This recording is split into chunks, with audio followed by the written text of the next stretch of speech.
Hello,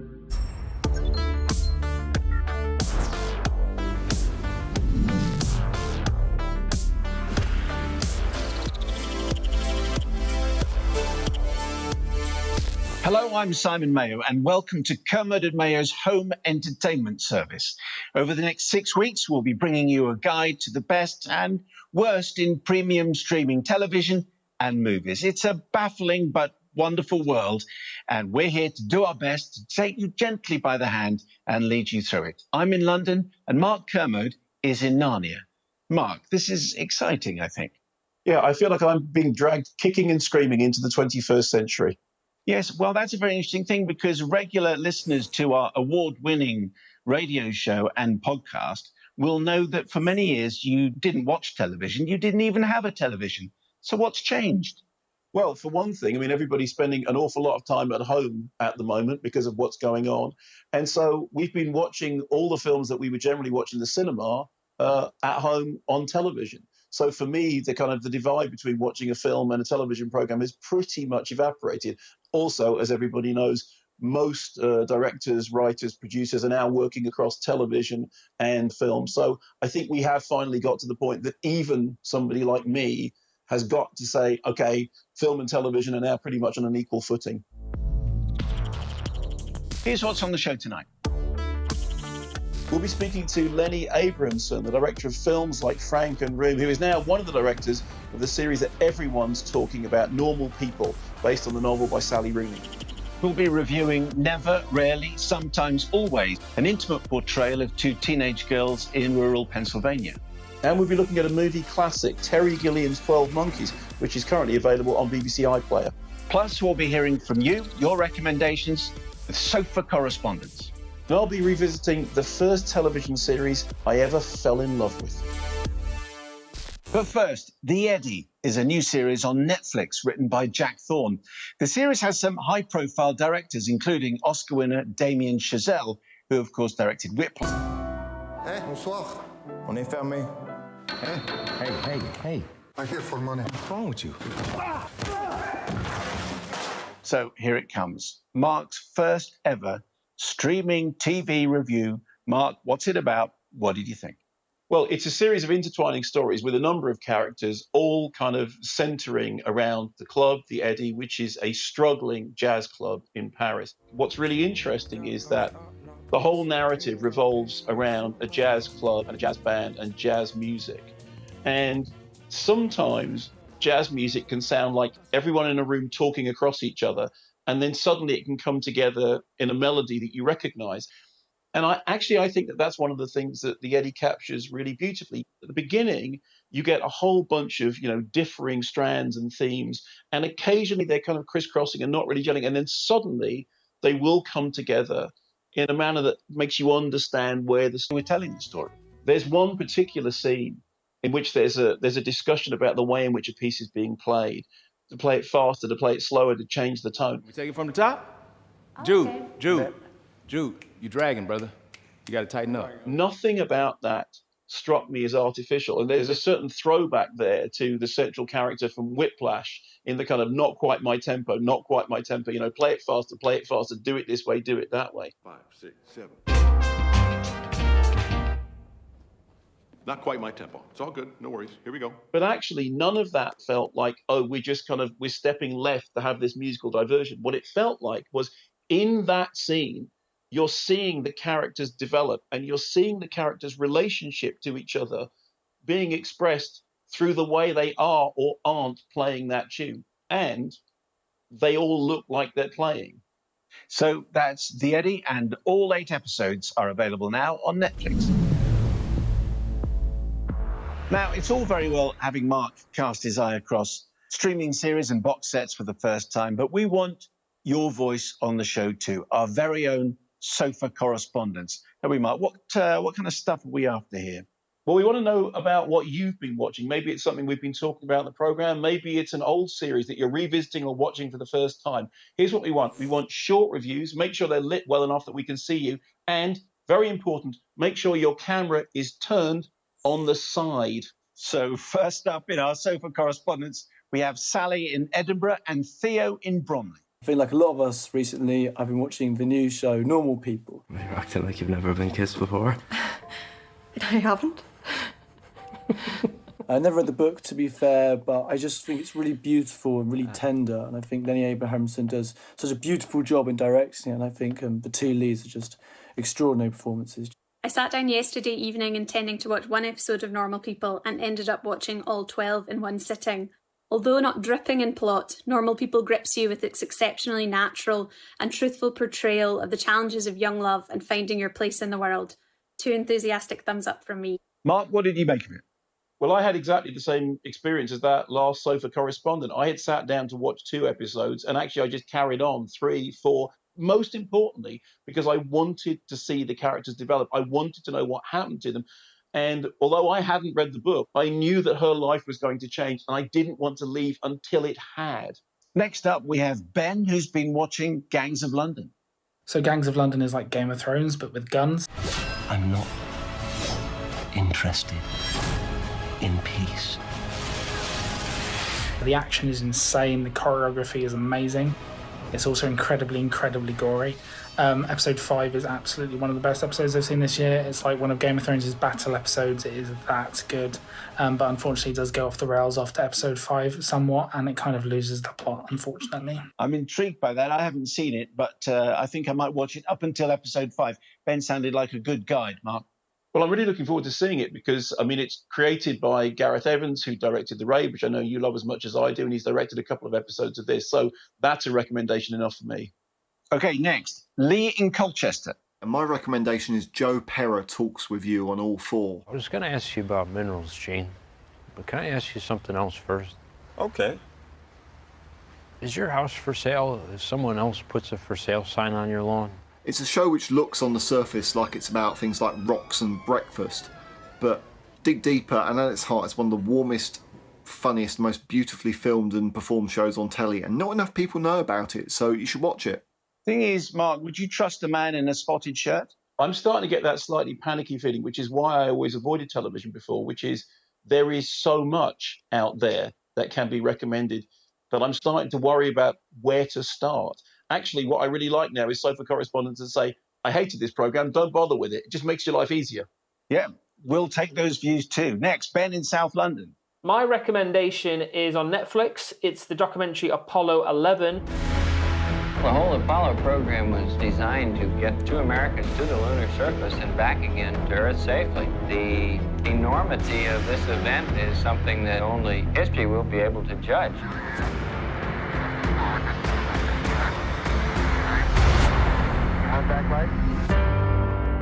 Uses unused footage from the 1969 moon landings. It's an incredibly brilliant, absorbing, thrilling documentary that is put together, and I just can't recommend it enough. I've seen that documentary, Mark. It's terrific. Yeah, it is. I mean, I have to say, I saw it in the cinema because it looks astonishing.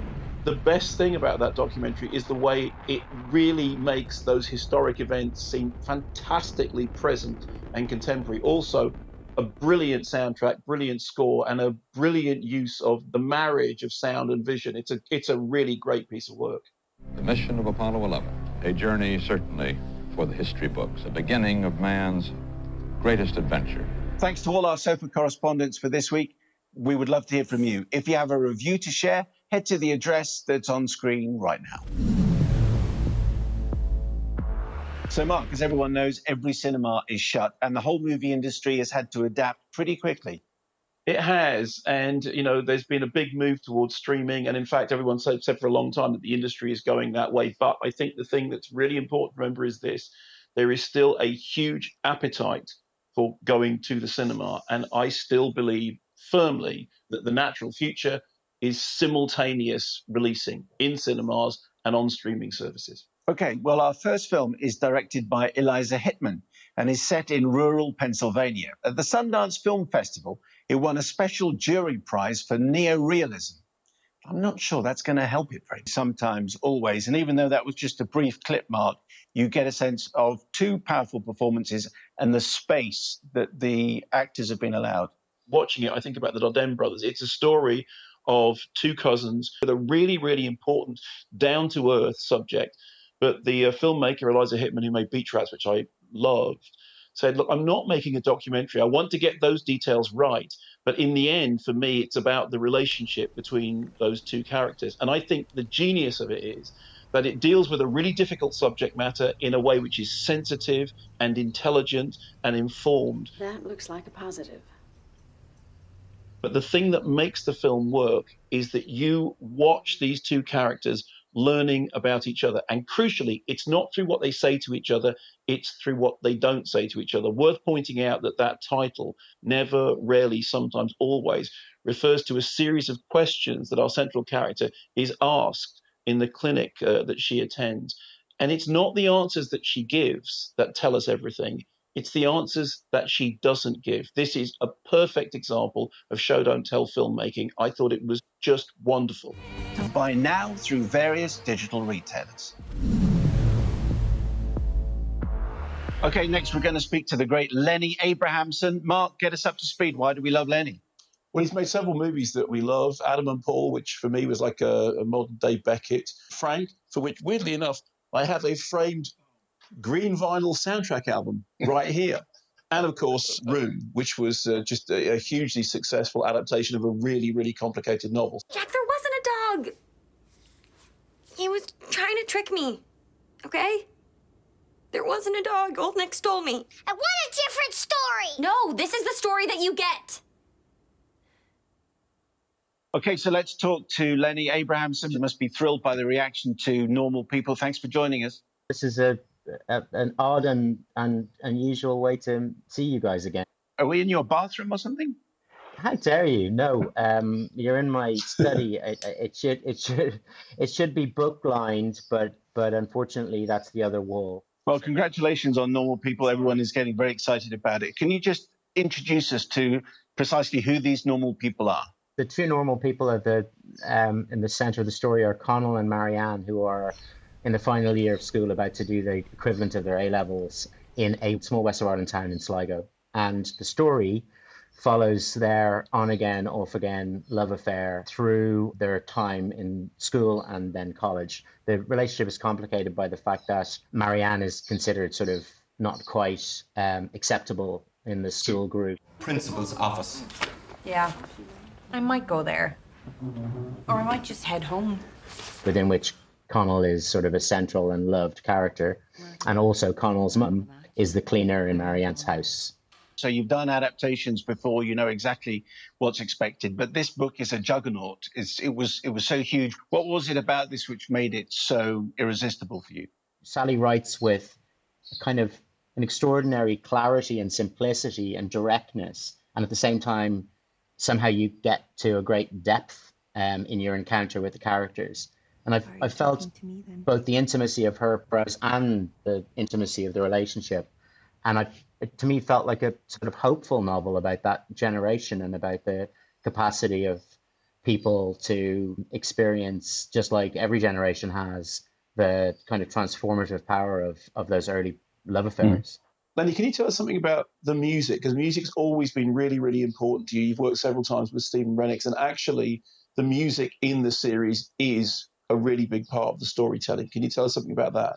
For the first time, actually, I've really used a lot of tracks that we've, commercial tracks that we've cleared. It felt appropriate to the material. It felt appropriate just to ground their experience in the sorts of songs that are important to people who are at that point in their lives. And that mixture of the composed and the needle drop, it's the first time I've really done that, and I enjoyed it.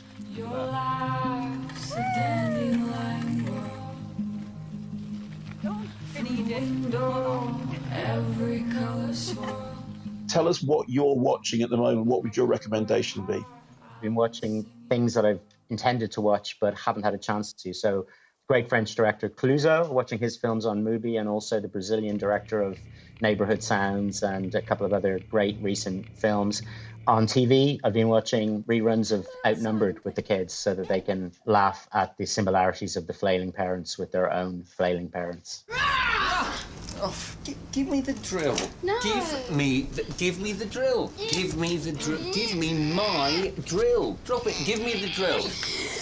Don't scream. Lenny, thank you so much for joining us, and congratulations on the success of Normal People. You must be thrilled. Thanks very much for talking to us. Appreciate it. Lovely to talk to you both again. Now, you might or might not know, but for quite a while, Mark hated television, didn't watch television, didn't believe in television, didn't even own a television. Then along came a certain TV series. Mark will explain. My name is Sam Tyler. I had an accident and I woke up in 1973. Am I mad, in a coma, or back in time? I hadn't watched a complete TV series since my days as a kid, when I was addicted to sci-fi shows like UFO and Doctor Who. Then in 2006, I stumbled upon Life on Mars. I was immediately gripped by the setting, its use of music, the time travel story, and the pop culture references, from Camberwick Green to The Wizard of Oz. Naturally, it struck a nostalgic chord with all those 70s cop shows I grew up with, like Starsky and Hutch and The Sweeney. But it also reminded me of romantic fantasies, like the little-known 1971 Joan Collins oddity, Quest for Love. I was hooked, and when I got the DVDs of both series, I consumed them greedily over the course of a weekend.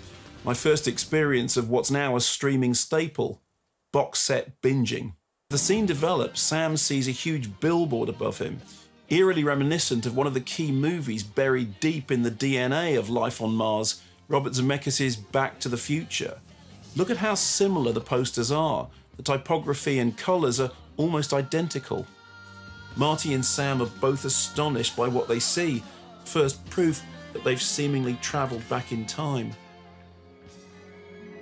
The other great film reference in Life on Mars is Powell and Pressburger's A Matter of Life and Death, one of my absolute favourite movies. June, she cannot wake. We are talking in space, not in time. Are you cracked? Like David Niven's airman Peter Carter, Sam is caught between two worlds. Each of them has visions which make them think they're mad, and each have physical problems with their brains that may be the cause of their delusions. Why are you still here, Sam? Life on Mars is a cop show, a time travel story, and a kind of social history with a cheeky satirical edge. It's a television. In a pub? At its heart, it's a love story, just like A Matter of Life and Death. Heroes must choose which world they stay in. For me, this is what gives Life on Mars its emotional punch and makes it more than just a clever, high-concept TV show. Tell me what I should do, honey. Although I never clicked with Ashes to Ashes, Life on Mars remains one of my favourite genre-busting TV programmes. No wonder fans responded so enthusiastically to recent reports that a third series might be on its way. Now that would be out of this world. And you might like to know, given that you've got quite a few hours, that the whole of Life on Mars is available now on BBC iPlayer. Just relax now, don't fight it. We're sending you to the third quarter of 1996, right on the money.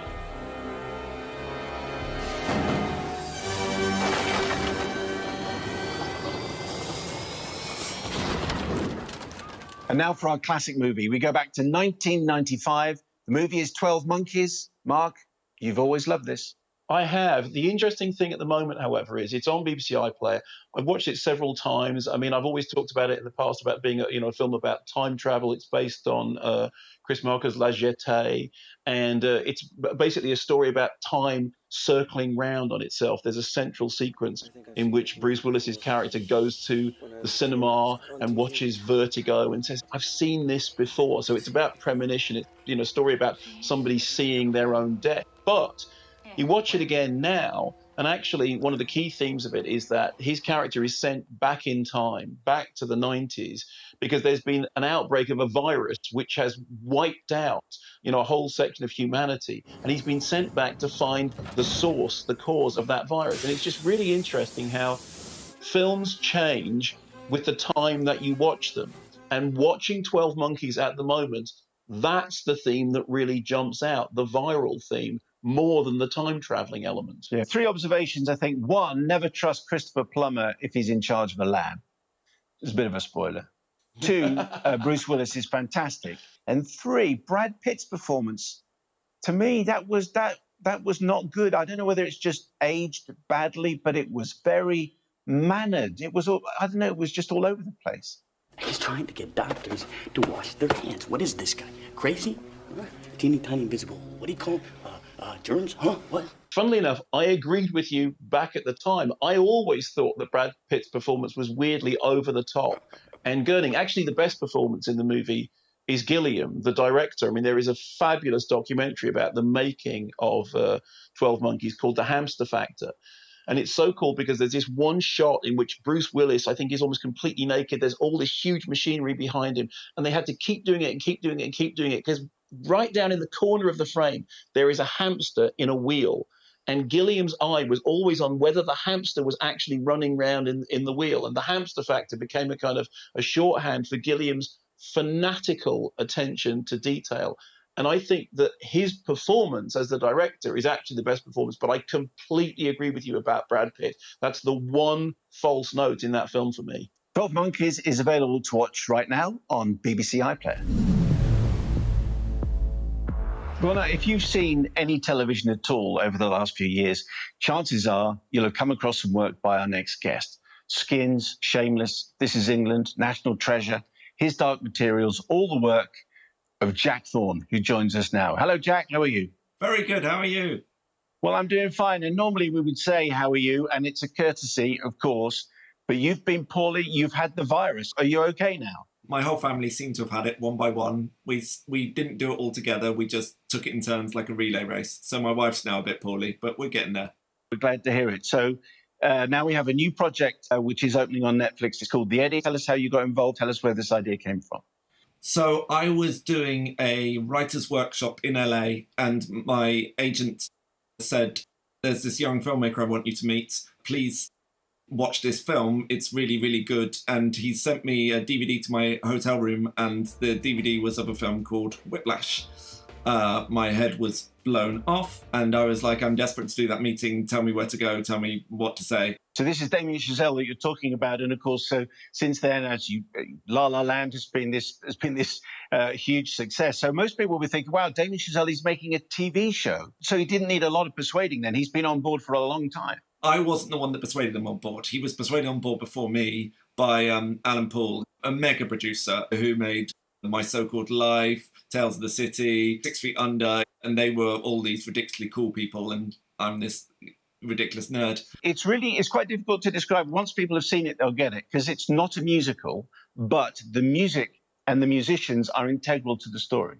The thing that they were really interested in telling the story of was American jazz musicians in Paris. I was really, really interested in urban planning, in particular in the way that the city of Paris works. Jazz is a melting pot, and the city of Paris is a melting pot if you hit it from the right angles. Can you tell us, in the spare time that you may have had, what are you watching at the moment and what would your home viewing recommendations be? My son wakes up at 6:30 in the morning, so we get an hour each night at the end of the day when we get to watch telly. Sometimes it's proper erudite stuff and really, the proper stuff we should watch.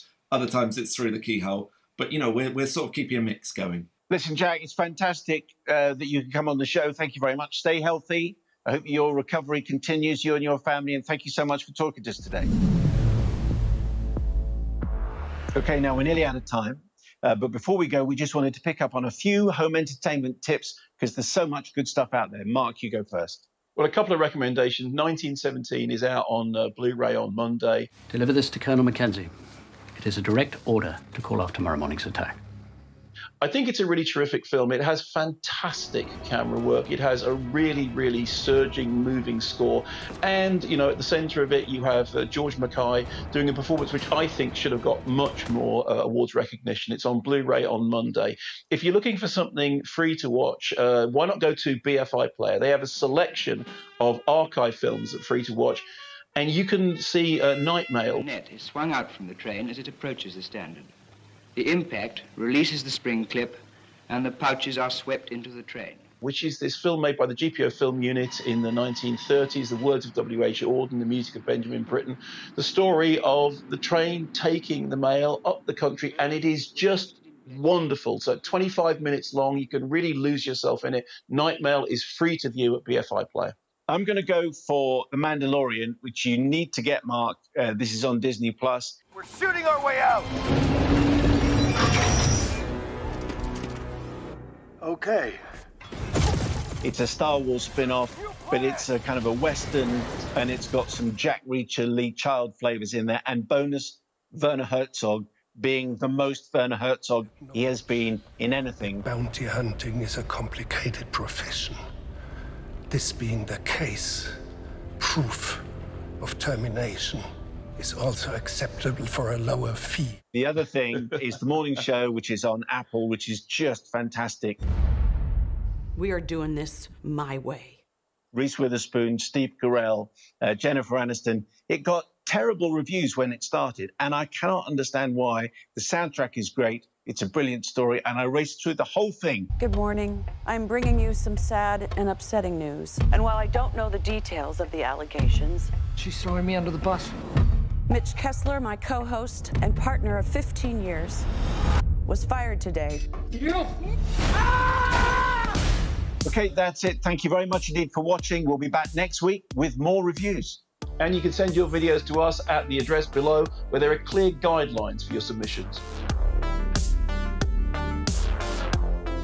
Here's a great film. A multi-millionaire steals a painting. He's investigated, but what happens next? Pierce Brosnan in The Thomas Crown Affair, streaming on iPlayer. Backstage news, interviews on movies. Ali Plum with Radio 1's Screen Time on the BBC Sounds app.